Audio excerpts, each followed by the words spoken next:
Hello friends, this is Sumit and welcome back to my YouTube channel dear learner academy. एक बार फिर से आप सबका डियर लर्नर एकेडमी में स्वागत है।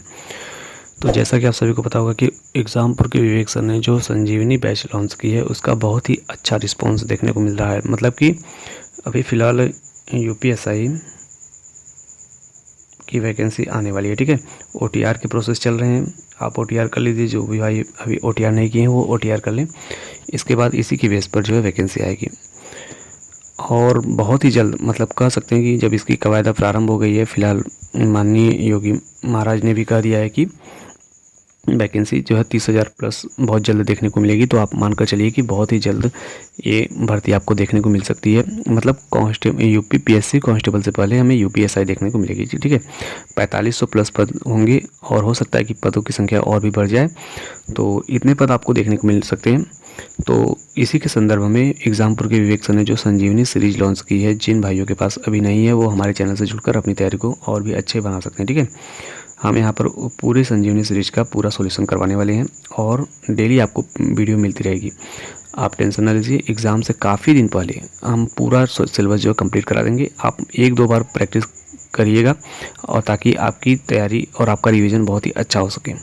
यहाँ से आपको लगभग जान लीजिए कि श्योर मानकर चलिए कि पूरे सिलेबस को कंप्लीट कराया गया है। मतलब हर एक टॉपिक को टच किया गया है जहाँ से क्वेश्चन बन सकते हैं। तो चलिए बिना किसी देरी के हम स्टार्ट करते हैं आज का अपना संविधान की आज हमारी चौथी क्लास होने वाली है। तो चलिए स्टार्ट करते हैं आज का अपना सेशन। क्लास स्टार्ट करने से पहले आपसे बस इतना ही कहेंगे कि जो भाई बहन अभी चैनल पर नए हैं वह चैनल को सब्सक्राइब करके एक कमेंट कर दिया कीजिए, ठीक है। कि I am your new subscriber या फिर जो भी कुछ करना है एक कमेंट कर दिया कीजिए ताकि हमें पता चले कि नहीं कौन कौन हमसे जुड़ रहा है, ठीक है। तो आज का हमारा टॉपिक होने वाला है नीति निर्देशक तत्व एवं मौलिक कर्तव्य। चौथा पार्ट है, मतलब कॉन्स्टिट्यूशन का चौथा पार्ट है। भारतीय संविधान यूपीएसआई से संबंधित है, ठीक है। तो आप मानकर चलिए कि हमने तीन जो टॉपिक थे वो बहुत ही अच्छे तरीके से कवर कर लिए हैं। अब हम अपने चौथे टॉपिक की तरफ बढ़ रहे हैं। देखते हैं इसमें भी लगभग 70 प्लस क्वेश्चंस होने वाले हैं। तो आप टेंशन ना लीजिए, आपकी तैयारी को हम बहुत ही टाइम से करवा देंगे और बहुत ही जल्द हम ये सब्जेक्ट भी ख़त्म कर देंगे, ठीक है। चौथा टॉपिक है, अभी मानकर चलिए कि 6 से 7 टॉपिक और बचे हुए हैं और 6-7 दिन और लगने वाले हैं। और आप लोग टेंशन ना लीजिए, हम बहुत ही टाइम से और रेगुलर होकर के आपके सब्जेक्ट को कंप्लीट करवा देंगे। आगे बढ़ते हैं, अपने सेशन को स्टार्ट करते हैं। पहला प्रश्न कह रहा है क्या, भारतीय संविधान का कौन सा अनुच्छेद राज्य को पर्यावरण के संरक्षण तथा संवर्धन के लिए निर्देशित करता है। तो ये आर्टिकल आपका 48A यानी ऑप्शन नंबर सी इसका सही जवाब है। मतलब अनुच्छेद 48A कहता है कि पर्यावरण के संरक्षण तथा संवर्धन से संबंधित है, ठीक है, निर्देशित करता है। अगले प्रश्न की तरफ चलते हैं। अगला प्रश्न है, भारतीय संविधान में राज्य के नीति निर्देशक तत्वों की अवधारणा को कहाँ से लिया गया है। तो आपको पता होना चाहिए कि डीपीएसपी जो है वह आयरलैंड से लिया गया है, ठीक है। आयरलैंड के संविधान से लिया गया है। आगे बढ़ते हैं। भारतीय संविधान का कौन सा अनुच्छेद राष्ट्र को अंतर्राष्ट्रीय शांति और सुरक्षा को बढ़ावा देने को निर्देशित करता है। अंतर्राष्ट्रीय शांति मतलब विदेशी नीति से संबंधित है, तो आर्टिकल 51A, ठीक है। 51 मतलब 51A नहीं है, 51 है, ठीक है। 51A में तो मौलिक कर्तव्य हो जाएंगे। आगे बढ़ते हैं। भारतीय संविधान का कौन सा अनुच्छेद राज्य को मातृत्व राहत प्रदान करने का निर्देश देता है। तो देखिए ये मातृत्व राहत से संबंधित है, तो आर्टिकल जो है 42, ठीक है, मातृत्व राहत से संबंधित है। आगे बढ़ते हैं। अगला प्रश्न है, निम्नलिखित में से कौन सा भारतीय संविधान के अनुच्छेद 44 से संबंधित है। अनुच्छेद 44 से आप लोगों को पता होना चाहिए कि कौन सा अनुच्छेद संबंधित है। तो समान नागरिक संहिता यानी यूनिफॉर्म सिविल कोड, ठीक है, समान नागरिक संहिता। आगे बढ़ते हैं। अगला प्रश्न कह रहा है कि डॉक्टर BR अम्बेडकर ने राज्य के नीति निर्देशक तत्वों को के रूप में वर्णित किया है, ठीक है। किस रूप में वर्णित किया है, तो भारतीय संविधान की अनूठी विशेषता के रूप में, ठीक है। आर्टिकल मतलब ऑप्शन नंबर ए इसका सही जवाब है। भीमराव अंबेडकर ने राज्य के नीति निर्देशक तत्वों को भारतीय संविधान की अनूठी विशेषता के रूप में वर्णित किया है। आगे बढ़ते हैं। अगले प्रश्न की बात कर लेते हैं। अगला प्रश्न कहता है कि प्रख्यात डोमेन की शक्ति सार्वजनिक उद्देश्यों के लिए नागरिकों की ... पर राज्य की अंतर्निहित शक्ति होती है, ठीक है। हमको बताना है कि कौन सा इसका ऑप्शन सही होगा। तो इसका अचल संपत्ति, ऑप्शन नंबर सी सही जवाब है, ठीक है, अचल संपत्ति। आगे बढ़ते हैं। अगला प्रश्न है, भारतीय संविधान का निम्नलिखित में से कौन सा अनुच्छेद समाज के गरीब और कमजोर वर्गों को मुफ्त कानूनी सहायता प्रदान करता है और सभी के लिए न्याय सुनिश्चित करता है? ठीक है, 8 नंबर क्वेश्चन का ऑप्शन नंबर ए यानी 39A, ठीक है, यह सुनिश्चित करता है। चलिए आगे बढ़ते हैं। अगला प्रश्न है, भारतीय संविधान का निम्नलिखित में से कौन सा अनुच्छेद राज्य को आधुनिक और वैज्ञानिक पद्धति पर कृषि और पशुपालन को व्यवस्थित करने के लिए निर्देश देता है? तो ये कौन देता है? आपका 48, आर्टिकल 48, ठीक है। आगे बढ़ते हैं। अगला प्रश्न है, भारतीय संविधान के निम्नलिखित अनुच्छेद में से कौन सा राज्यों को गायों के वध पर रोक लगाने का निर्देश देता है? तो गायों के वध पर रोक कौन लगाता है? आर्टिकल 48, डी ऑप्शन इसका सही जवाब है। आगे बढ़ते हैं। अगला प्रश्न है, भारतीय संविधान का कौन सा अनुच्छेद सरकार को पूरे देश में सभी नागरिकों के लिए समान नागरिक संहिता लागू करने का निर्देश देता है? ठीक है, यानी कॉमन सिविल कोड की बात कर रहा है, तो अनुच्छेद 44 जो है इसका सही जवाब है। आगे बढ़ते हैं। अगले प्रश्न में दिया गया है क्या, भारतीय संविधान का निम्नलिखित में से कौन सा अनुच्छेद राज्य को ग्रामीण क्षेत्रों में कुटीर उद्योगों को बढ़ावा देने के लिए निर्देशित करता है? ठीक है, कुटीर उद्योगों को बढ़ावा देने के लिए कौन निर्देशित करता है? तो आप कहेंगे आर्टिकल 43, ठीक है। आगे बढ़ते हैं। भारतीय संविधान के अनुच्छेद 48A के अनुसार राज्य ... के लिए प्रयास करेगा। तो राज्य किसके लिए प्रयास करेगा, हमको ये बताना है। तो राज्य देश के वनों और वन्य जीवों के संरक्षण के लिए प्रयास करेगा। ठीक, कौन सा ऑप्शन सही है? ऑप्शन नंबर सी सही है। आगे बढ़ते हैं। अगला प्रश्न कहता है, एक मिनट, इसमें जो है ऑप्शंस मतलब पहले इसके निर्देश दिए गए हैं। ठीक है, पर्यावरण की रक्षा, पर्यावरण में सुधार, देशों के वनों और वन्यजीवों के संरक्षण और अंतर्राष्ट्रीय पर्यावरण संगठन के साथ सहयोग। ठीक है, तो इसमें जो है कौन कौन सा ऑप्शन सही है? ऑप्शन ए जो कह रहा है कि पर्यावरण की रक्षा, ठीक है, ये भी सही है। पर्यावरण में सुधार और देश के वनों और वन्यजीवों के संरक्षण, ये तीनों ही ऑप्शन सही है, यानी इसका ऑप्शन नंबर सी सही जवाब है। ठीक है, ए बी सी तीनों बात सही कही गई है आर्टिकल 48A में। ठीक है, आगे बढ़ते हैं। अगला प्रश्न कह रहा है कि भारतीय संविधान के किन अनुच्छेदों में राज्य की नीति निर्देशक तत्वों का उल्लेख किया गया है? तो राज्य के नीति निर्देशक तत्वों का उल्लेख किस अनुच्छेद में किया गया है? तो आप सभी को पता होगा कि अनुच्छेद 36 से 51 में। ठीक है, आर्टिकल 36 से 51 में। आगे बढ़ते हैं। अगला प्रश्न कहता है, संविधान सभा में किसने कहा कि लोक मत पर आश्रित सरकार अपने नीति निर्धारण में शायद ही निर्देशक तत्वों की अनदेखी कर सकती है? तो इस किसने कहा था? तो B.R. अम्बेडकर ने कहा था। ठीक है, ऑप्शन नंबर सी इसका सही जवाब है, B.R. अम्बेडकर। आगे बढ़ते हैं। अगला प्रश्न कहता है, राज्य के नीति निर्देशक तत्वों के एक भाग के रूप में अंतर्राष्ट्रीय शांति और सुरक्षा की प्रोन्नति को भारत के संविधान के ... में उल्लेखित किया गया है। तो आर्टिकल 51 में उल्लेखित किया गया है। ठीक है, 16 नंबर क्वेश्चन का ऑप्शन नंबर सी सही जवाब है। आगे बढ़ते हैं। अगला प्रश्न कहता है कि भारतीय संविधान में कौन से अनुच्छेद राज्य के नीति निर्देशक तत्वों के अंतर्गत आते हैं? ये दोबारा रिपीटेड क्वेश्चन है, ये इसका जो सही जवाब होगा जो आर्टिकल 36 से 51। ठीक है, आगे बढ़ते हैं। इसमें बहुत सारे क्वेश्चन आपको रिपीटेड मिलेंगे। ठीक है, तो आपको रिपीटेड से एक फ़ायदा होता है कि आपको बार बार रिपीट होंगे तो आपको और भी तैयार होने में बहुत जल्द कम समय लगेगा। भारतीय संविधान के ... में यह लिखा गया है कि मातृत्व राहत के लिए प्रावधान करेगा। तो हमने आपको बताया कि मातृत्व राहत से संबंधित कौन सा आर्टिकल है? तो आप कहेंगे 42, अनुच्छेद 42। ठीक है, आगे बढ़ते हैं। निम्नलिखित में से किसने संविधान सभा में कहा था कि एक सरकार जो बहुमत पर टिकी हुई है वह अपनी नीति को आकार देते समय निर्देशक तत्वों को शायद ही अनदेखा कर सकती है? तो ये किसने कहा था? तो ये कहे थे आपके doctor B.R. Ambedkar. Option C इसका सही जवाब होगा, डॉक्टर B.R. अम्बेडकर। ठीक है, आगे बढ़ते हैं।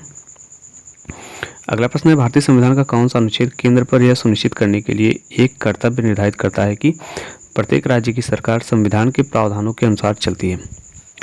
तो प्रत्येक राज्य की सरकार संविधान के प्रावधानों के अनुसार चलती है, यह कौन सा अनुच्छेद सुनिश्चित करता है? अनुच्छेद 355।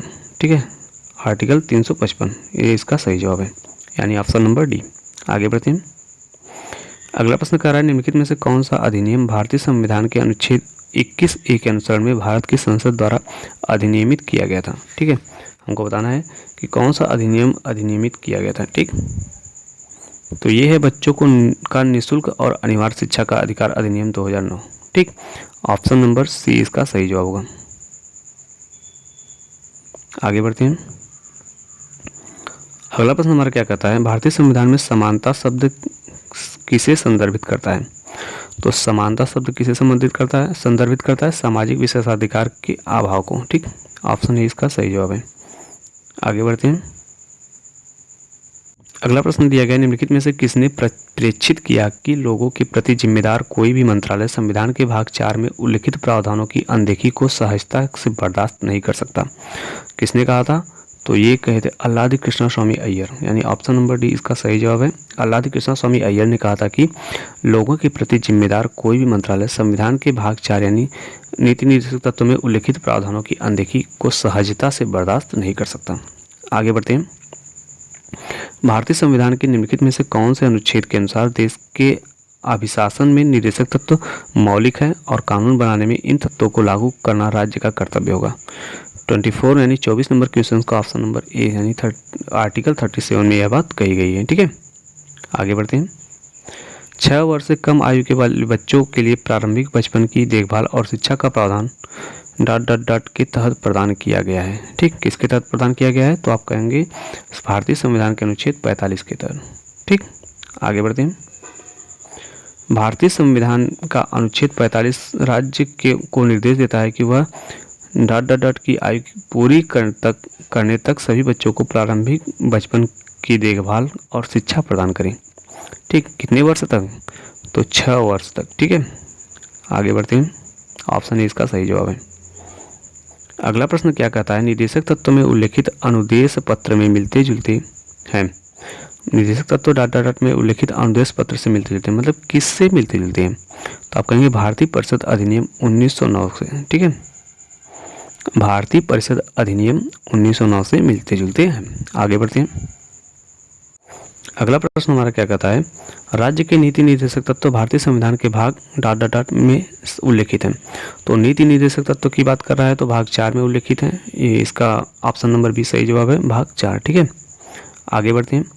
भारतीय संविधान के निम्नलिखित अनुच्छेदों में से कौन सा अनुच्छेद राज्य को राष्ट्रीय महत्व के स्मारकों की सुरक्षा का निर्देश देता है? तो राष्ट्रीय महत्व के स्मारकों की सुरक्षा का निर्देश कौन देता है? तो आपको पता होगा कि ये आर्टिकल 49 ठीक है देता है। आगे बढ़ते हैं। ... के तहत भारत का संविधान राज्य की नीति को यह सुनिश्चित करने का निर्देश देता है कि बालकों और अल्पवय को शोषण से और नैतिक तथा आर्थिक परित्याग के खिलाफ संरक्षित किया जाए।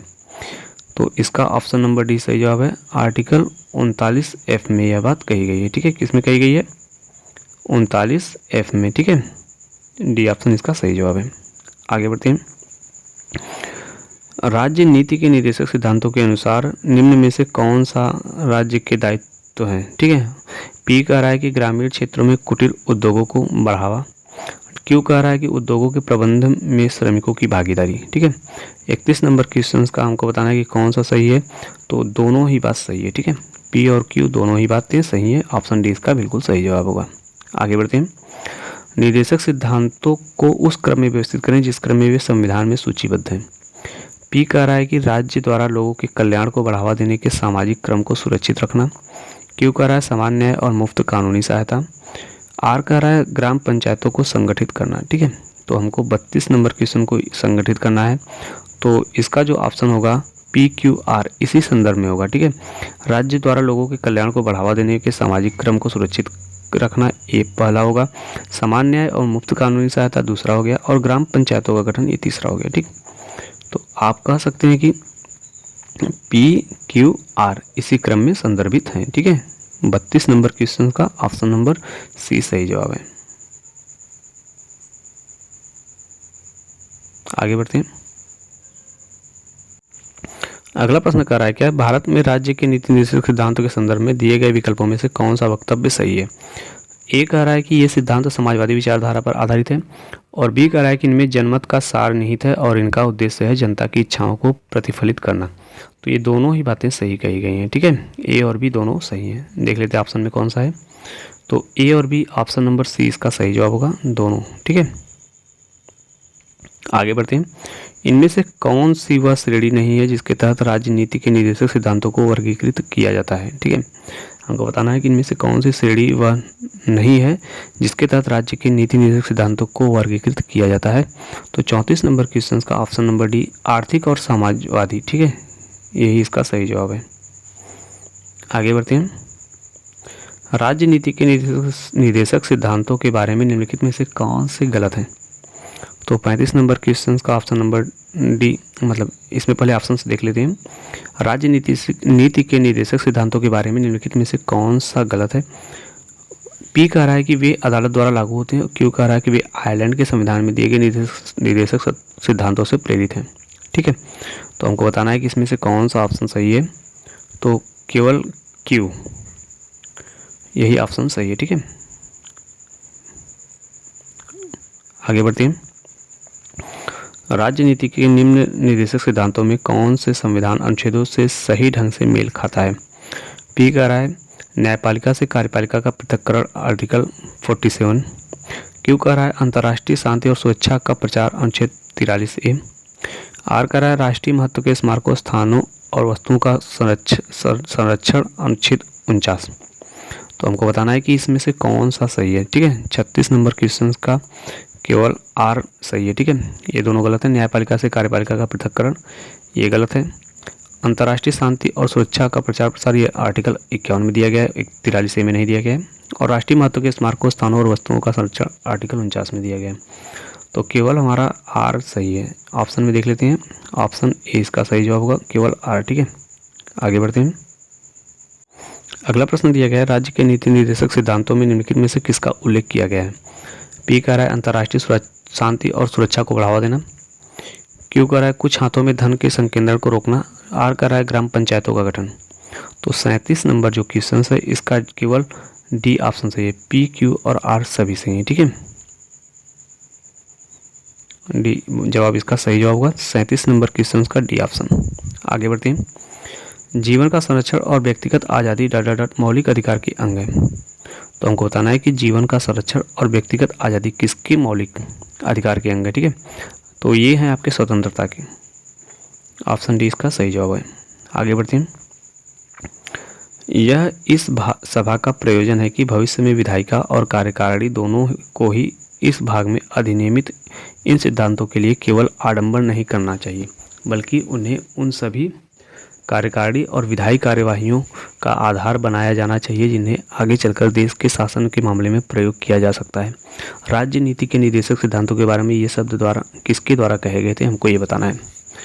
तो 39 नंबर जो क्वेश्चन है उसका ए ऑप्शन सही है। डॉक्टर भीमराव अंबेडकर ने यह बात कही थी। ठीक है, ये इसका सही जवाब होगा। आगे बढ़ते हैं। राज्य नीति के निर्देशक सिद्धांतों से संबंधित कौन सा अनुच्छेद यह कहता है कि राज्य ग्राम पंचायतों को संगठित करने के लिए कदम उठाएगा और उनको ऐसी शक्तियों और अधिकार प्रदान करेगा जो उन्हें स्वायत्त शासन की इकाइयों के रूप में कार्य करने योग्य बनाने के लिए आवश्यक हो। ठीक है, तो आपको पता होगा कि 40 नंबर क्वेश्चन का ऑप्शन नंबर ए सही जवाब है। आर्टिकल 40 में ग्राम पंचायतों के गठन की बात कही गई है। आगे बढ़ते हैं।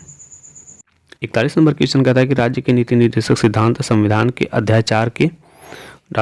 में निहित है। तो नीति निर्देशक सिद्धांत 36 से 51 में निहित है, आप सभी को पता होगा, ये तीसरी बार रिपीट हो गया है। आगे बढ़ते हैं। भारतीय संविधान में राज्य नीति के निर्देशक सिद्धांत निम्नलिखित में से किसका उल्लेख विशेष तौर पर किया गया है? ठीक है, मतलब बताना है कि राज्य के नीति निर्देशक सिद्धांतों में किसका उल्लेख विशेष रूप से किया गया है। महिलाओं एवं पुरुषों को समान कार्य के लिए समान वेतन, कामगारों यानी पुरुष एवं महिला एवं अल्पवय बच्चों के स्वास्थ्य एवं उनकी क्षमता के लिए अनुसार नियोजित किया जाए, आर्थिक तंगी के कारण किसी भी व्यक्ति को ऐसे कार्य न करना पड़े जो उसकी उम्र एवं क्षमता के अनुरूप न हो। ठीक है, तो 42 नंबर क्वेश्चन का हमको बताना है कि कौन सा ऑप्शन सही है। तो इसमें जो 42 ऑप्शन में दिया गया है ए और बी दोनों ही बातें सही हैं। ठीक है, ऑप्शन बी इसका सही जवाब है। अगले प्रश्न की बात कर लेते हैं। तो निम्नलिखित में से कौन सा राज्य नीति के निर्देशक सिद्धांतों में उल्लेखित नहीं था? ए काम पाने का अधिकार, बी कार्यस्थल पर उचित एवं मानवीय परिवेश तथा मातृत्व सहायता का प्रावधान। तो 43 नंबर क्वेश्चन का भी ऑप्शन नंबर डी सही है, ए और बी दोनों ही नहीं। ठीक है, इसमें कहा गया क्या, निम्नलिखित में से कौन सा राज्य नीति के निर्देशक सिद्धांतों में उल्लेखित नहीं था? काम पाने का अधिकार और कार्यस्थल पर उचित एवं मानवीय परिवेश तथा मातृत्व सहायता का प्रावधान, दोनों ही नहीं। ठीक है, ए और बी दोनों ही नहीं। आगे बढ़ते हैं। भारत के संविधान में उल्लेखित निम्न में से कौन सा अधिकार मानव अधिकारों को की सार्वभौमिक घोषणा में उल्लेखित नहीं है? ठीक, 44 नंबर क्वेश्चन का ऑप्शन नंबर ए कह रहा है। इसमें ए कह रहा है कि समान नागरिक संहिता और बी कह रहा है जंगलों का संरक्षण, सुधार और सुरक्षा। ठीक है, तो इसका जो होगा ए और बी दोनों ही नहीं। ठीक है, आगे बढ़ते हैं। निम्नलिखित बयानों में से कौन सा राज्य के नीति निर्देशक सिद्धांतों के संबंध में सही है? ए कह रहा है कि निर्देशक सिद्धांतों और मौलिक अधिकारों के बीच टकराव के मामले में निर्देशक सिद्धांत का अदालत में वर्चस्व होगा। बी कह रहा है कि मौलिक अधिकार असीम नहीं है और नागरिक उचित प्रतिबंधों के अधीन है। निर्देशक सिद्धांत किसी भी संवैधानिक सीमाओं के अधीन है। ठीक है, तो 45 नंबर क्वेश्चन का हमको बताना है कि कौन सा ऑप्शन सही है, तो केवल बी ऑप्शन सही है। ठीक है, ऑप्शन ए इसका सही जवाब है। आगे बढ़ते हैं। राज्य नीति के निर्देशक सिद्धांतों में से कौन सा अनुच्छेद प्रबंधन में श्रमिक भागीदारी को सुरक्षित करने की बात करता है? ठीक है, हमको बताना है कि कौन सा इसमें श्रमिक भागीदारी को सुरक्षित करने की बात कहता है। तो 46 नंबर क्वेश्चन का ऑप्शन नंबर सी जो कह रहा है अनुच्छेद 43 ए। ठीक, कॉमन सिविल कोड। आगे बढ़ते हैं। निम्न में से राज्य के किस नीति निर्देशक सिद्धांत का उद्देश्य एक ऐसी सामाजिक व्यवस्था का निर्माण करना है जिससे लोगों का उन्नति और कल्याण हो? ए कहता है राज्य लोगों के कल्याण के लिए एक ऐसी सामाजिक व्यवस्था स्थापित करने और उसे बढ़ाने का प्रयत्न करेगा जहां लोगों को न्यायिक, सामाजिक और राजनीतिक सुरक्षा मिल सके। ठीक है, राष्ट्रीय जीवन की संस्थाओं को भी जोड़ने के लिए उचित करेगा।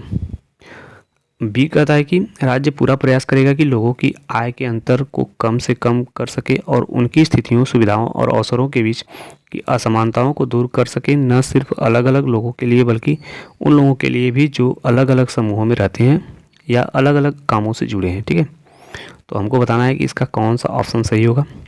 तो 47 नंबर क्वेश्चन का जो है हमें, तो ए और बी दोनों ही नहीं, दोनों ही बातें नहीं है। ठीक है, आगे बढ़ते हैं। अगला प्रश्न है, निम्नलिखित में से किसका भारत के मूल संविधान में राज्य नीति के एक निर्देशक सिद्धांत के रूप में उल्लेख नहीं किया गया है? तो हमको बताना है कि किसका उल्लेख नहीं किया गया है। पर्यावरण की रक्षा करना और बेहतर बनाना राज्य का कर्तव्य है, ये इसका उल्लेख नहीं किया गया। ठीक है,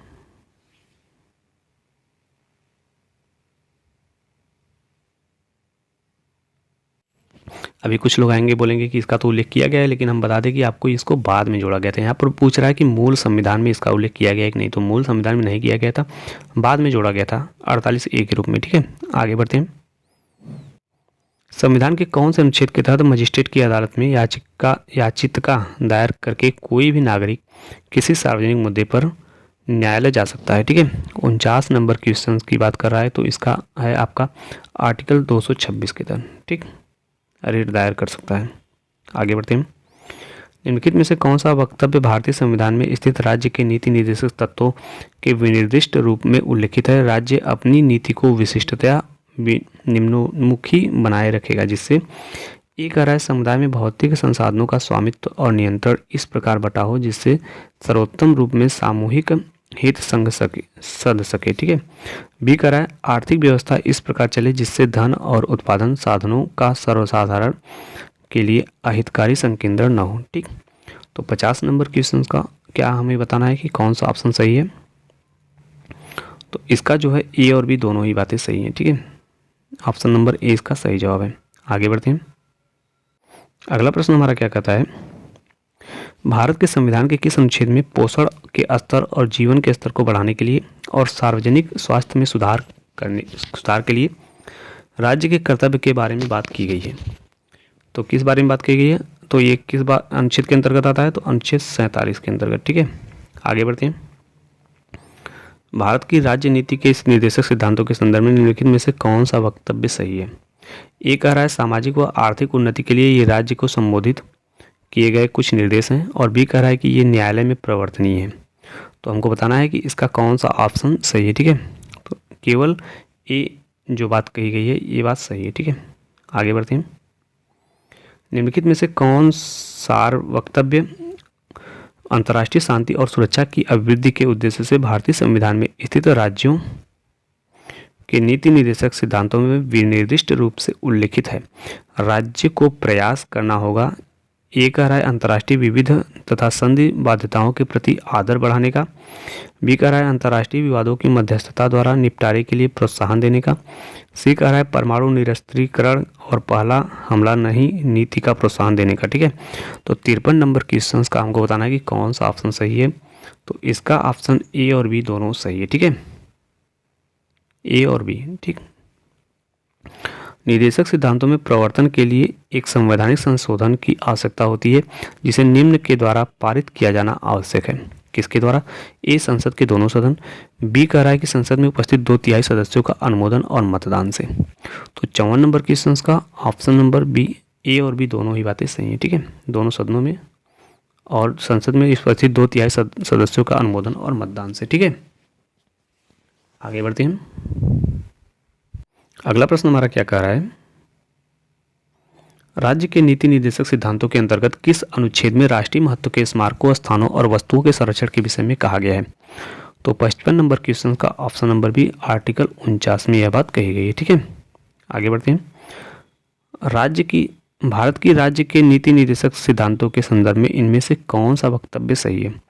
ए कह रहा है ऐसा कहा जाता है कि ये सकारात्मक प्रकृति के हैं और इनका लक्ष्य है राज्य के अधिकारों और कार्यों में वृद्धि लाना। बी कह रहा है इनका लक्ष्य है सामाजिक और आर्थिक न्याय प्राप्त करके एक लोकहितकारी राज्य की स्थापना करना। तो 56 नंबर क्वेश्चन का ऑप्शन नंबर ए यानी ए और बी दोनों ही बातें सही हैं। ठीक है, ये इसका सही जवाब है। आगे बढ़ते हैं। मौलिक कर्तव्यों को भारतीय संविधान में निम्नलिखित किस संवैधानिक संशोधन अधिनियम के तहत जोड़ा गया? तो ये जोड़ा गया 42वें संवैधानिक संशोधन अधिनियम 1976 के द्वारा। आगे बढ़ते हैं। भारतीय संविधान में 10 मौलिक कर्तव्यों को निम्नलिखित में से किस वर्ष जोड़ा गया था? तो ये जोड़ा गया था 1976 में। ठीक है, ऑप्शन नंबर बी इसका सही जवाब है। आगे बढ़ते हैं। 2002 में भारतीय संविधान में किस संवैधानिक संशोधन अधिनियम द्वारा एक नया मौलिक कर्तव्य जोड़ा गया था? तो 59 नंबर क्वेश्चन का ऑप्शन नंबर ए कह रहा है 86वें संवैधानिक संशोधन अधिनियम के द्वारा। ठीक है, शिक्षा से संबंधित। आगे बढ़ते हैं। निम्नलिखित में से कौन सी एक ऐसी विशेषता है जो राज्य के नीति निर्देशक तत्व और मौलिक कर्तव्य दोनों में समान है? हमको तो दोनों ही गैर न्याय संगत हैं, ये बात दोनों में समान है। ठीक है, राज्य के नीति निर्देशक तत्व और मौलिक अधिकार में यही बातें समान है कि दोनों ही गैर न्याय संगत हैं। ठीक है, आगे बढ़ते हैं। भारतीय संविधान में कितने मौलिक कर्तव्य हैं? हमको बताना है कि भारतीय संविधान में कितने मौलिक कर्तव्य हैं। तो आप सभी को पता होगा, ये कॉमन सी बात है कि भारतीय संविधान में 11 मौलिक कर्तव्य हैं। ठीक है, मूल कर्तव्य हैं। आगे बढ़ते हैं। भारतीय संविधान में 10 मौलिक कर्तव्यों के समावेशन के समय भारत के प्रधानमंत्री कौन थे या थी? तो जब 10 मौलिक कर्तव्य जोड़े गए थे, समावेशन किया गया था उनका, तो उस समय भारत के प्रधानमंत्री कौन थे हमको ये बताना है। तो ये उस समय भारत के प्रधानमंत्री थी श्रीमती इंदिरा गांधी। ठीक है, ऑप्शन ए इसका सही जवाब है। आगे बढ़ते हैं। निम्नलिखित में से भारतीय संविधान के भाग 4A में वर्णित मौलिक कर्तव्य कौन से हैं? हमको बताना है कि मौलिक कर्तव्य कौन से हैं। तो सार्वजनिक संपत्ति की सुरक्षा का कर्तव्य। ठीक है, ये इसका मौलिक कर्तव्य है। आगे बढ़ते हैं। कुछ मौलिक कर्तव्यों के कार्यान्वयन के लिए कानूनी प्रावधानों के अस्तित्व की पहचान कौन सी समिति ने की थी? तो 64 नंबर क्वेश्चन का ऑप्शन नंबर बी यानी वर्मा समिति ने की थी। ठीक है, ये इसका सही जवाब है। आगे बढ़ते हैं। भारतीय संविधान के संदर्भ में मौलिक कर्तव्यों के संबंध में निम्नलिखित में से कौन सा कथन सही है? ए कह रहा है कि हमको बताना है कि मतलब मौलिक कर्तव्यों के संबंध में कौन सी बात सही है। तो 65 नंबर क्वेश्चन का ऑप्शन नंबर बी, कानून की अदालत में विचार योग्य नहीं होते। कानून की अदालत में विचार योग्य नहीं होते जब इनका उल्लंघन किया जाता है। ठीक है, ये बात सही है। आगे बढ़ते हैं। अगला प्रश्न है, भारतीय संविधान के किस भाग में मौलिक कर्तव्य सम्मिलित हैं? 66 नंबर क्वेश्चन का ऑप्शन नंबर बी यानी भाग 4A में। ठीक है, मौलिक कर्तव्य भाग 4A अनुच्छेद 51 में। आगे बढ़ते हैं। भारतीय संविधान में मौलिक कर्तव्यों के समावेशन के समय केंद्रीय विधि और न्याय मंत्री कौन थे? तो उस समय केंद्रीय विधि और न्याय मंत्री थे आपके HC गोखले। ठीक, ऑप्शन नंबर बी इसका सही जवाब है। HR गोखले, HC नहीं HR गोखले। ठीक है, यानी 67 नंबर क्वेश्चन का ऑप्शन बी सही जवाब है। आगे बढ़ते हैं। भारतीय संविधान के निम्नलिखित अनुच्छेदों में से कौन सा अनुच्छेद मौलिक कर्तव्यों से संबंधित है? तो ये आपको कॉमन सी बात है, आर्टिकल 51A। ठीक है, आगे बढ़ते हैं।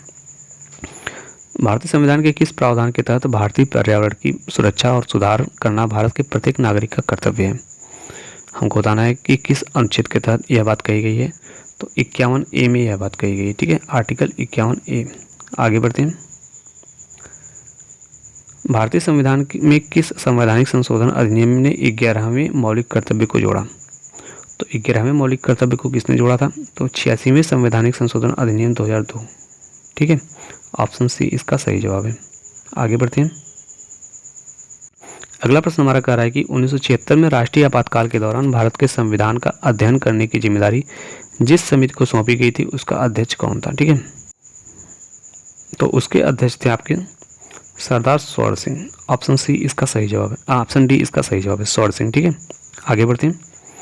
निम्नलिखित में से कौन सा भारतीय संविधान में उल्लिखित नागरिकों के मौलिक कर्तव्यों के अंतर्गत नहीं आता?